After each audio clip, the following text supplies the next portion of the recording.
What up, YouTube? R to the double. Coming back for part 2 of my Nintendo Switch collection, the entire collection. Last time, part 1, we left off with Mario and Rabbids Kingdom Battle. Phenomenal fucking game. Can't believe the way that game got me. Hooked the shit out of me. Next, one of the runner-up for Game of the Year of 2017, Mario Odyssey. This game, Super Mario Odyssey, this is quite possibly the best Mario ever. Now, I know y'all heard me say in the last video, Mario 64 is the greatest game of all time.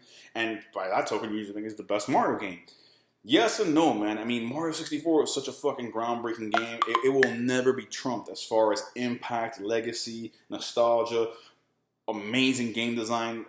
The Dons, Nintendo, teaching the fucking world how to do 3D games right. PlayStation had been trying for a while. Saturn had been trying for a while. N64 was like, listen, this is how it's done. And ever since then, everybody's followed that formula. Don't even front like they haven't. You know they have. Odyssey is the Mario 64 of this generation. More so than even Galaxy. I fucking love Galaxy. The Mario games are all so fucking great that I can't really rank them. Like, I can try, and just like the Zelda games, my ranking will change from day to day depending on how I feel. But Odyssey will always be near the top. Straight up. Mario Odyssey, this game was phenomenal. I actually started playing it again today during my break at work for the first time in a couple of months, and I was just sucked back in. Like, it's such a good... The kingdoms are designed so amazingly, and they're so big and vast and open that you never feel like you're confined. Like Mario 3D World was awesome, but you were confined to that little level, getting from point A to point B to the flag, and that was it. Galaxy, even Galaxy, some of the galaxies were small. This take it back to, like, N64. Like, I mean, by today's standards, the N64 levels were small, but back then they were huge, and it feels like that. They're huge. The fact that Mario can use Cappy to possess all these different enemies and change up the gameplay, solving puzzles and all that. The final battle with Bowser and what happens at the end of that battle, is so fucking great. And then the extra post-game content. There's so much, man. 999, I think it is, moons. Get the fuck out of here, man. It's so awesome. This is one of the best games of all time, man. Next, Skyrim. I have it on the PS3. When I saw it was coming in on the Switch as the remastered version, the same textures and all that as the PS4 and the Xbox One and all that, and I was like, okay, Bethesda's giving Nintendo this kind of love, I'm going to support it, I'm going to get it again. And I played I played a good 20 or 30 hours since launch till now, on and off, on again, off again. The world of Skyrim is just massive. It's one of those benchmark, landmark titles as far as open world exploration, adventure, RPG, and all that. There's so much to do, so many ways to do it. And you can basically just live your own life in the world of Skyrim. That's basically what I do. I don't really try to beat the game. I just go in there and explore and fucking collect shit and just fuck around and try to, maybe I want to advance the story. Maybe I just want to fucking set up shop in the wilderness and just see what I can do and whatever. It's awesome, man. It's a great game. And I actually liked playing it split Joy-Con with the motion controls. Brought it back a little bit of that Wii flavor. Good pickup, man. I'm glad I have it. And last but not least, as far as the physical games go, Doom. Again, Bethesda. This was the premier first-person shooter of 2016, I believe it was. Came out in 2017 on the Switch. Understandably, because the Switch wasn't out until 2017. Great port. Of course, you're not going to get the same resolution and textures as you do on the PS4, Xbox One, or PC, but you get close enough. They look damn good. The game runs buttery smooth. Online multiplayer is phenomenal, or I should say was. I tried to go on and have a match the other day, and nobody was on there, so I guess that kind of faded away. But it was fun while it lasted. And the single-player campaign I always go back to time and time again. It's just a great, gritty, gory, first-person shooter. Not Call of Duty style, not take cover and shoot. And no. Blazing balls to the wall, go in there, keep moving, don't stop moving, jump, smash people's heads and all that. Awesome, man. And I can't wait for Doom Eternal, which is also coming to the Switch. That's all for my physical collection. And now we'll go through, sorry about that, we're going to go through my digital collection. Turn the notifications off so you don't hear that no more. All right, so we have Neo Geo World Heroes Perfect. Your old school 1990s animated sprites, 2D fighters, kind of like the Street Fighter and Fatal Fury and all that. It's fucking hard as fuck. I'm not going to lie. I downloaded it for $5 when the Switch had just launched. I was like, man, I want an old school fighter on here. I want something to, trying to buffer up my library because all I already had at that point was Zelda and Bomberman. So I was like, $5, let me download that. It is fun. It's entertaining. My kids liked playing against each other. But if you try to play against a computer, it's one of the hardest 2D fighters I've ever played. Like, bordering on frustrating. But it's, that was the name of the game back then. After that, Aqua Modal Racing Utopia. You guys have heard me talk about that game in previous videos. Excuse me, get some water. It's one of the 2 games on this list that you're going to hear right now that I feel are indie developers stepping up and filling the void for franchises and genres that we as Nintendo fans are dying for them to come back, but Nintendo for some reason hasn't brought them back, so they're stepping in and they're doing it for them. Aqua Racing Utopia is basically Wave Race, which is fucking phenomenal. Wave Race is one of my favorite games on the N64. It's one of my favorite games of all time. One of my favorite franchises. I love Wave Race. I love Blue Storm. I never played the original on the Game Boy, but N64 and GameCube. Just a phenomenal racer. And Aqua Racing Utopia does its best to carry that torch. Of course, it's not as good as Wave Race, but it's just slightly under. It's fun, man. There's a lot of tracks, variation in track design, different game modes. There's an online mode, but like I said when I bought the game, I knew that I was going to be one of the only people who supported this game, so I wasn't going to be able to try it online because nobody's online playing the game. But it's there. Man, graphically, it is beautiful. I mean, you know, for an indie game, it is top notch, man. Because I have the cell phone version, and I remember playing the cell phone version. I'm like, this is fun on my phone, whatever. But I hope the actual console release is better than this, because if it's not graphically better and content-wise deeper than this, it's going to be a bust. And it is. It's so much deeper. Graphically, it's night and day. It looks beautiful. Weather effects and all that. The water physics are amazing. Customizing all your different jet skis and unlocking them and all that. Good fun, man. Excuse me. Then we have Fortnite. That I downloaded that same E3 when they said, oh, it's available now, because I had heard so much about Fortnite. I'm like, oh, let me see what the hoopla is about. I downloaded it. I played it for like a week. It was fun. It was a free download. I never spent a penny myself for me in that game. So I had fun with it for about a week or so. Then my kids are obsessed with Fortnite, and they come home talking about it, and they see that I have it on the Switch. Fortnite right now is the #1 game as far as hours played on my Switch, and it ain't even because of me. It's because of Junior. Junior and Brandon to some extent, my two kids, but mainly Junior. Holy shit, that kid doesn't stop playing Fortnite. I'm at like almost 400 hours, and that's all him. I think I put in like maybe 6 of those hours. That was it. So Fortnite's there mainly because of him.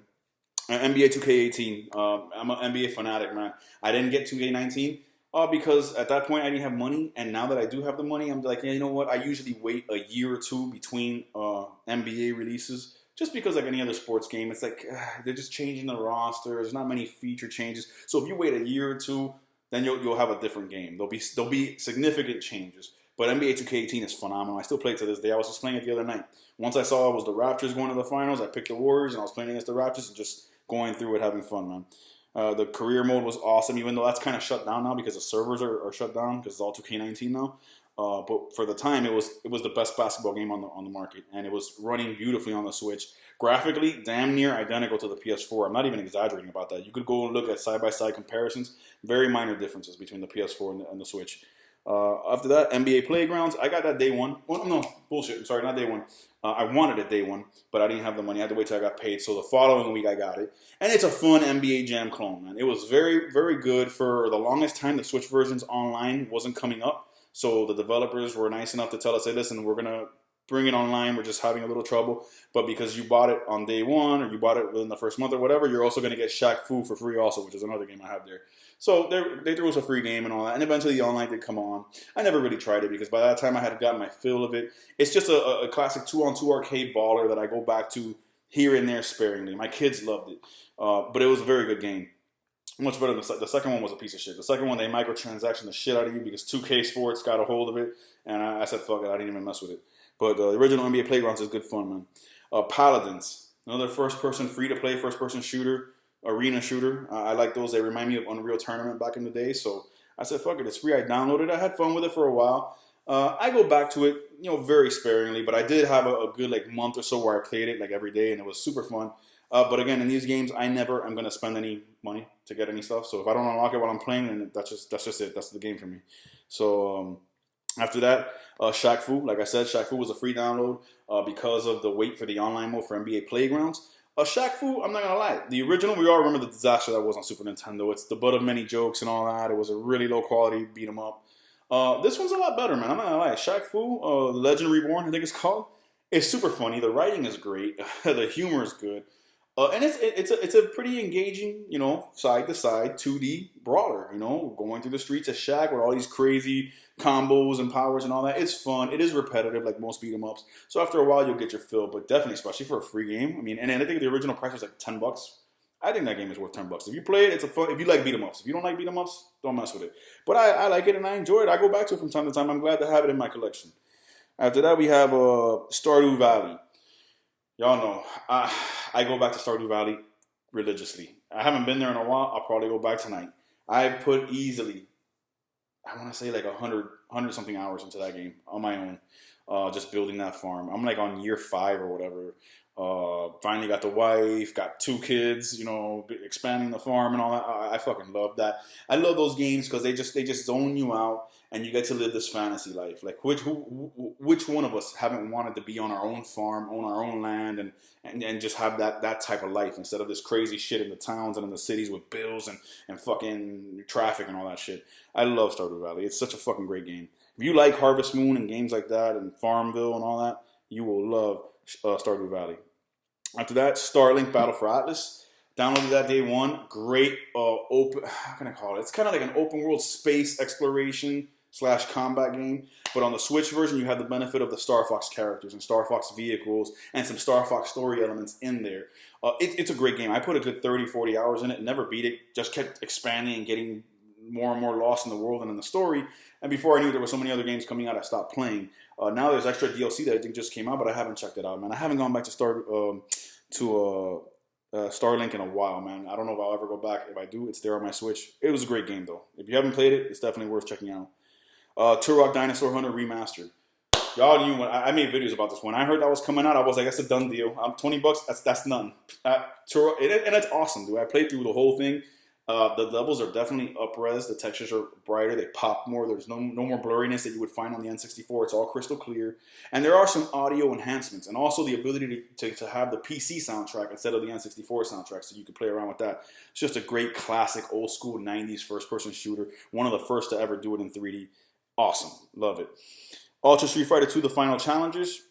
I had to, man. Right around, I think it was the first month the Switch was out. I'm like, I didn't even know it was a physical game. If it was physical, I would have gone to buy it physical. But I saw it on the eShop, and I was like, dude, I got to get some Street Fighter goodness on here. And it's a fucking phenomenal 2D Street Fighter. Old school with all the characters and everything. The HD graphic style, the classic graphic style, all that. Online, I used to fuck people up online. Pokemon Quest, you know, Nintendo released that little touch app game, Pokemon Quest. Nothing special. I downloaded, played around with it a little bit. And it's there. And then last but not least, Tetris 99. I didn't play it. I downloaded that because it was free, and my girl was an old fan of Tetris, and she don't like any video games. So I was like, fuck it, baby, here, I'll give it to her. She played a few rounds of it. She loved it, but she don't like games, so she never went back to it.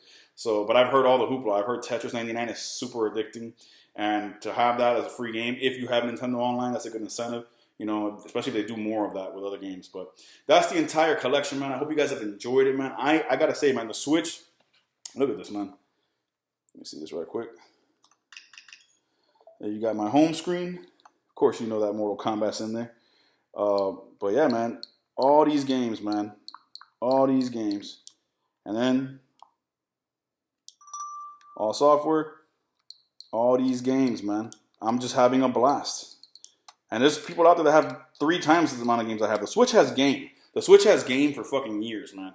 So you'll never hear me complain about that. My complaints about the Switch are, as I've said before, you know, just you know, system features and things like that. It not being up to par with the Wii U, as far as Wii U being the predecessor, having more system features, having a better OS and all that. But it's an amazing console. I couldn't be happier. I use it every day. It goes with me everywhere I go.